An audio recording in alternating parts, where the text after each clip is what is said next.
So, since we're going to play tall, I would normally say that I actually think the best blessing, the best omen, is this blessing of Tai Chi. For 5 years, at the cost of 200 religious power, we can have national unrest minus 2.28. And let me just explain why I think this is the best blessing. I think that the go-to pick for a lot of people is going to be discipline or aggressive expansion change, because they think discipline good, kill things good. But what you fail to realize is that many modifiers very early in the campaign are going to affect discipline. Loyal troops get plus 10% discipline. You've got traditions which give bonus discipline, like cavalry discipline plus 10. You've got discipline from trade goods, right? Like if we traded for, you see there how it says surplus in capital, iron, third row down. If you have more than enough iron, then heavy infantry gain 10% discipline. And because of the way that additive multipliers work, going from 110% discipline to 115% discipline is not the same thing as going from 100 to 105. It's still good, but as you add more and more and more, it gets effectively weaker every point. Okay? So I think the go-to for people is gonna be, oh, yeah, it's gonna be great, but it's not, it's okay, but you don't need it.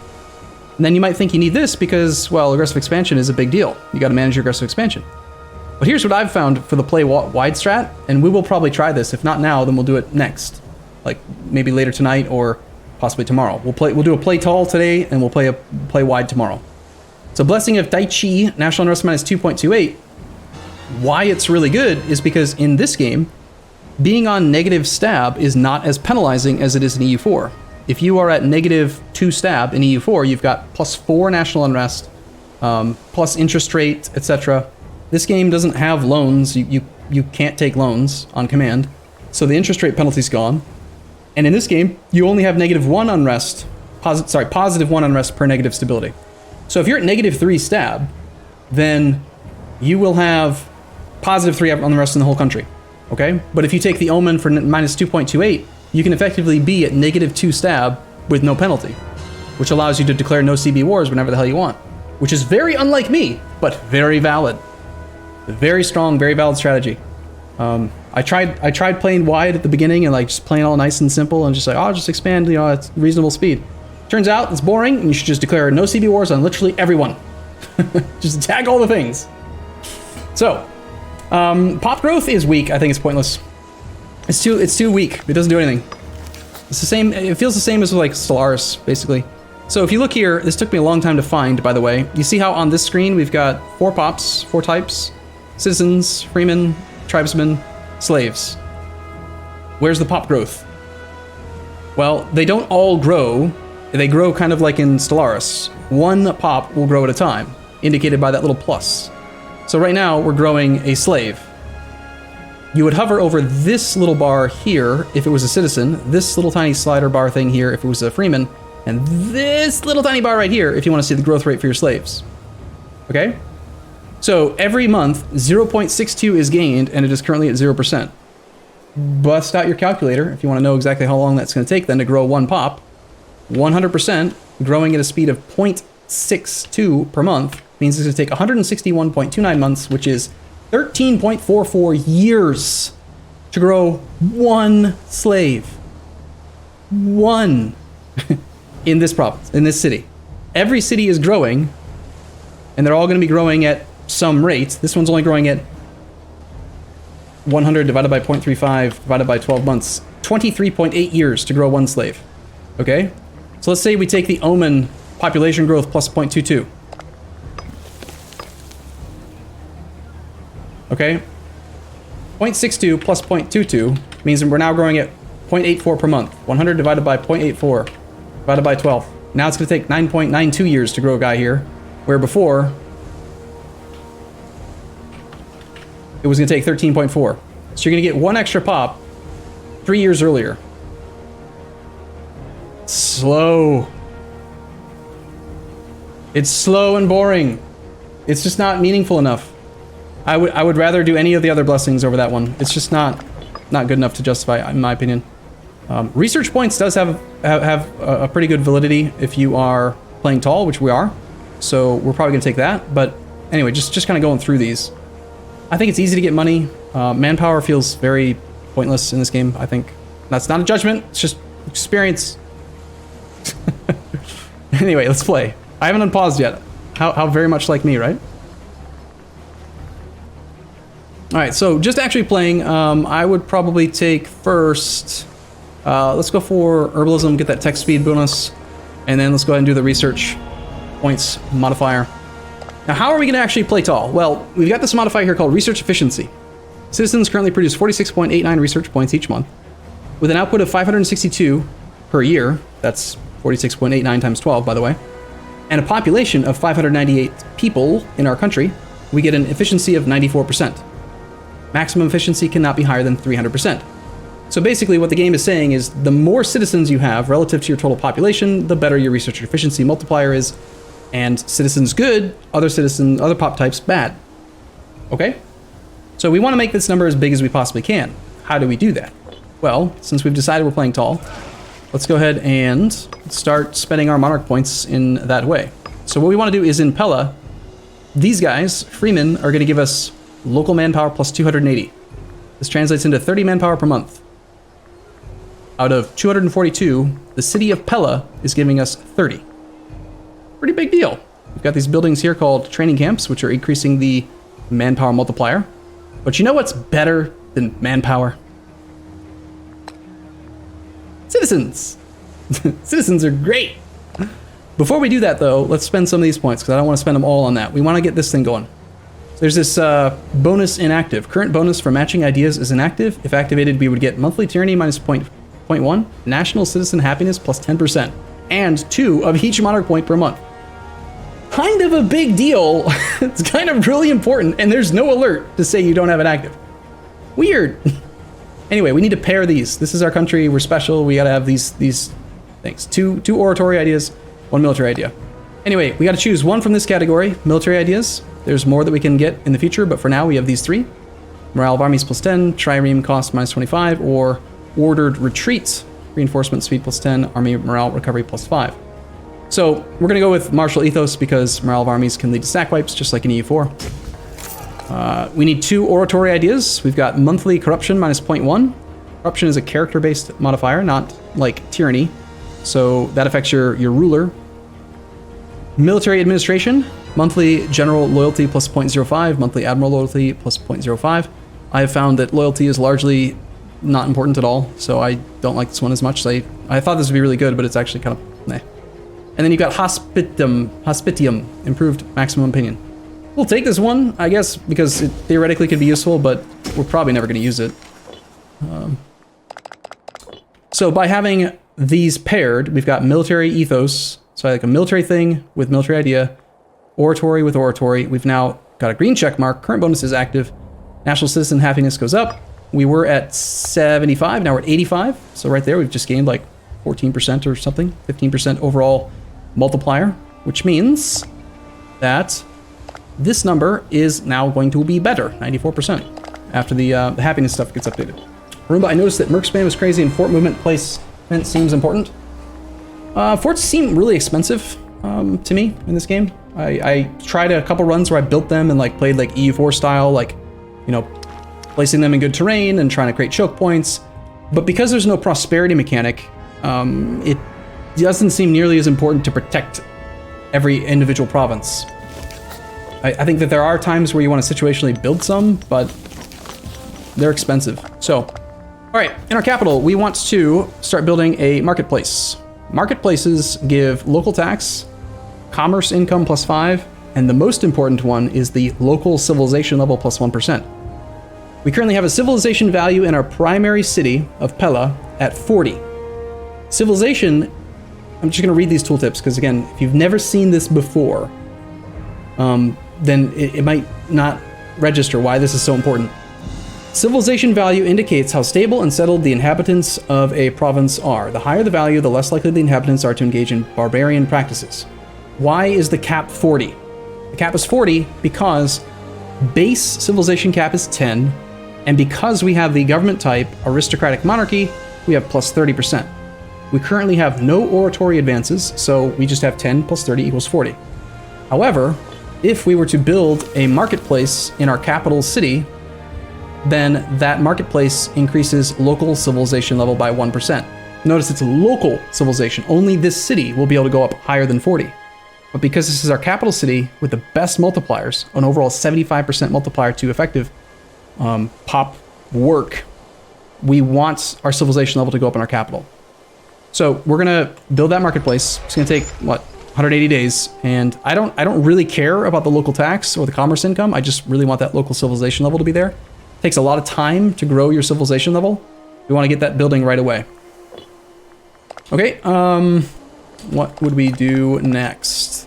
Got a bunch of laws. We'll take a look at that at some point, but it's not really super important yet. Plus we don't have the points to change anything. All right, let's look at our economy. So income is currently 15.445 with expenses of 15.62.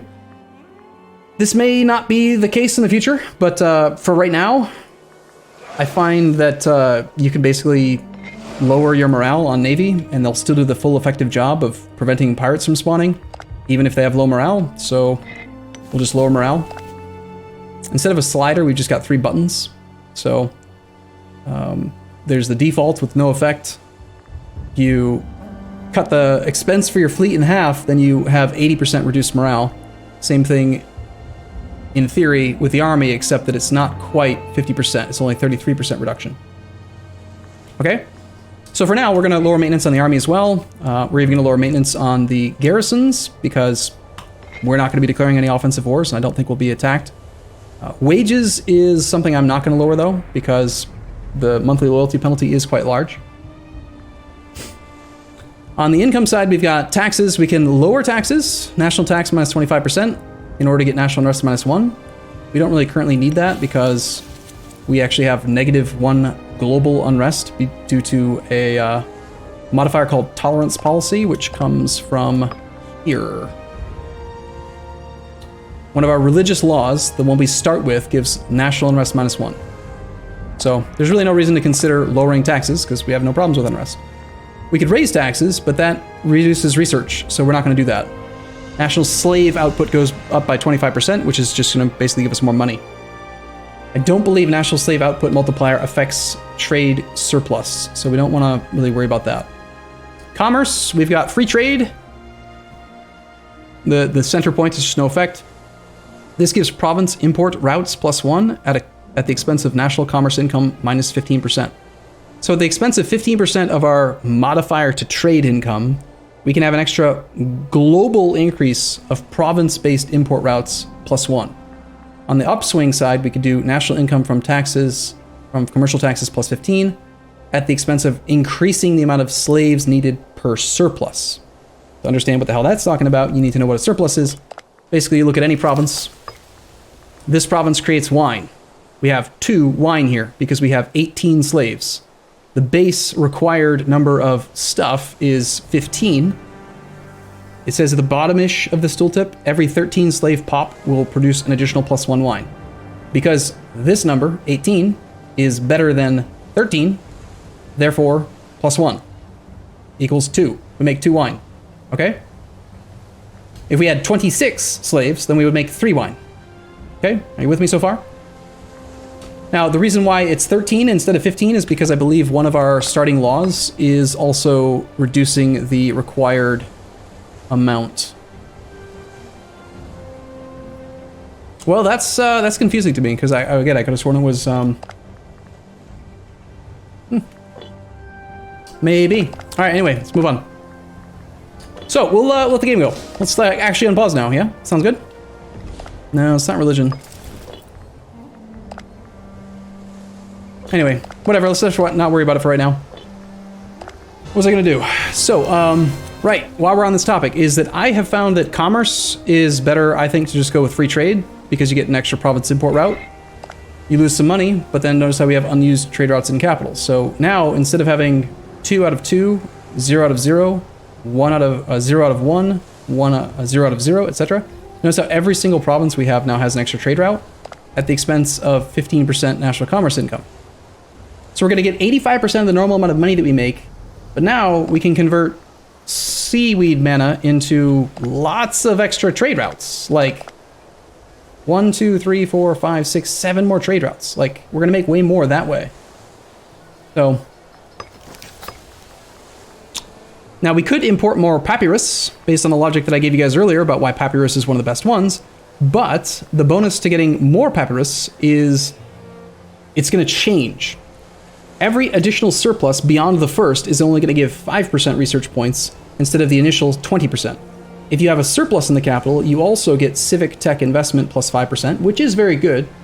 But at this point, I would say precious metals makes more sense because we can go from base happiness of 85% up to 95% base happiness on our capital province citizens. So we're going to next import some precious metals from Upper Egypt. Upper Egypt is fine. And that means that we now have base happiness at 95%. When you look at the base happiness, base citizens are at 20%, 10% bonus for aristocratic monarchy, 5% for courts of landowners, 10% for nobility admission law. We've got the precious metals, 40% civilization value. We have no tyranny, and a ruler is not unpopular. The one that you may have noticed in there that's impactful is this civilization value. We just started building a marketplace, which is going to increase our civilization cap in the capital city to 41. So if we get 5 marketplaces in the capital, that will increase our maximum happiness for our citizens to 45% from civilization value, which means we can get to 100% 100% happiness. So we're going to start doing that.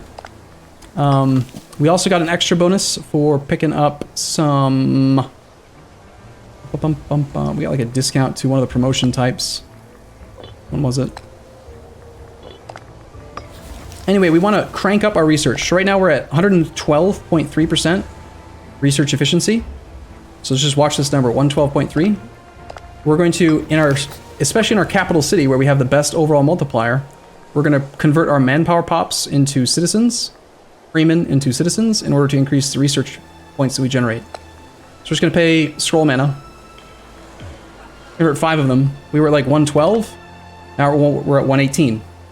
So as we continue to convert more people and move them into the capital city with the best multipliers, we can go higher and higher and higher with like building tall. How is this Vicky? I don't think it's very similar to Vicky.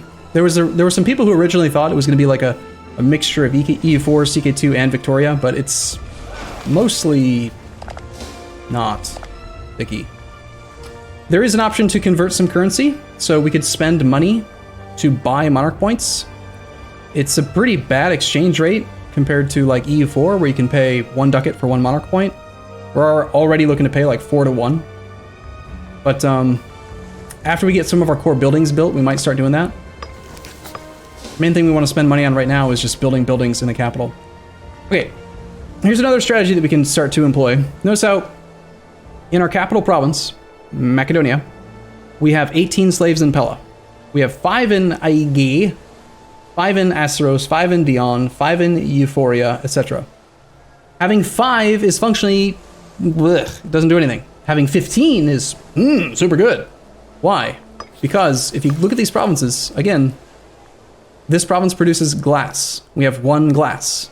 We require 15 slave pops to generate the extra 1 glass. So what that means is that if we took the slaves that are in Asteros and Dion and we moved them to Aigai, then we would have 1500, right?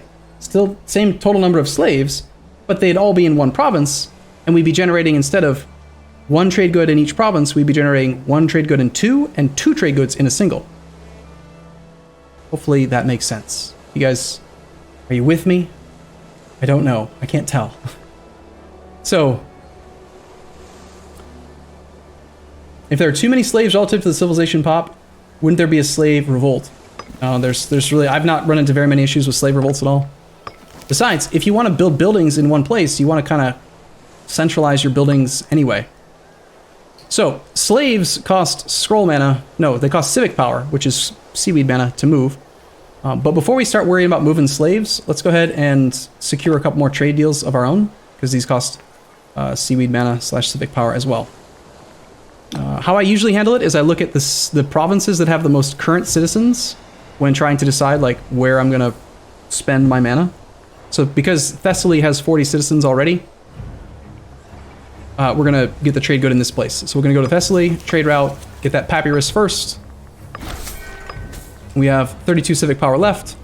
We'll go back to our list of provinces, find the next one down the list that has a slot open. Go to Chalkidiki. We'll get some papyrus for them as well. And now we're out of scroll mana / civic power, whatever it's called. Not scroll mana. I keep calling it scroll mana. It's not scroll mana. Military power we're going to save up for traditions, which are another cool little thing we can do. Can you look at what each buildings do? Or what? The words. Words, right? Mapajahid, Mahajapit, Majahapit, Mapajahid. So, yeah, we can look at all the buildings. Marketplaces give local tax +5, commerce income +5, local civilization value +1. Training camps give local manpower +10%.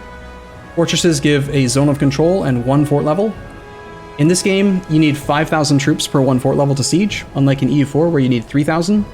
So, a regular castle in EU4 has a base siege requirement of 6,000 men, but that's because it provides 2 fort level.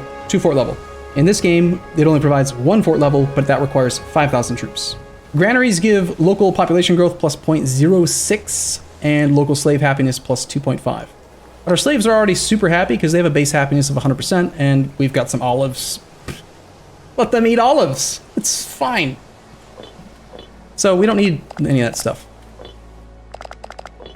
All right, so we're gonna go with in probably the capital city of each of these places, assuming that they are where the most citizens are. They're not.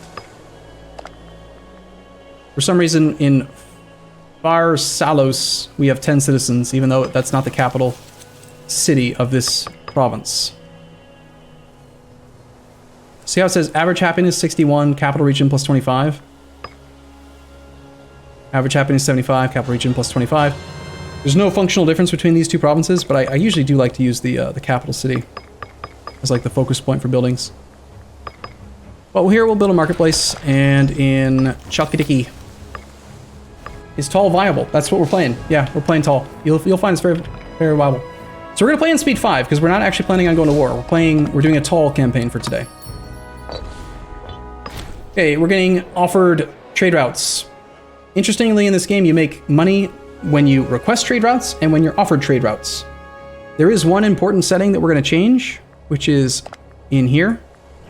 There's this little click right here, allow trading away surplus. We are currently allowing any trade offers, even those that would make us lose our capital bonus. We don't want to get rid of our capital surplus because you get an extra bonus for having the capital surplus.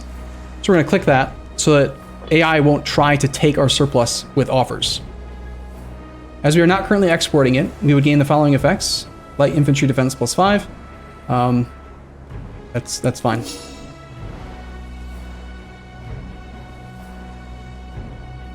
All right, the Wars of the Diochi. This is fine. Basically, it's giving us claims on a bunch of big people that we're never going to attack. Okay, request for trade route. Because we are not currently exporting it, we can get heavy infantry discipline +5. Cool, sure. Basically, whenever someone offers one, you just take it because it's free money. It's better to have that money than it is to have just the surplus bonus in your capital, like your provinces. So what are we working on right now? We want to continue in our capital province to promote these guys. I'm trying to remember, there is a trade good. I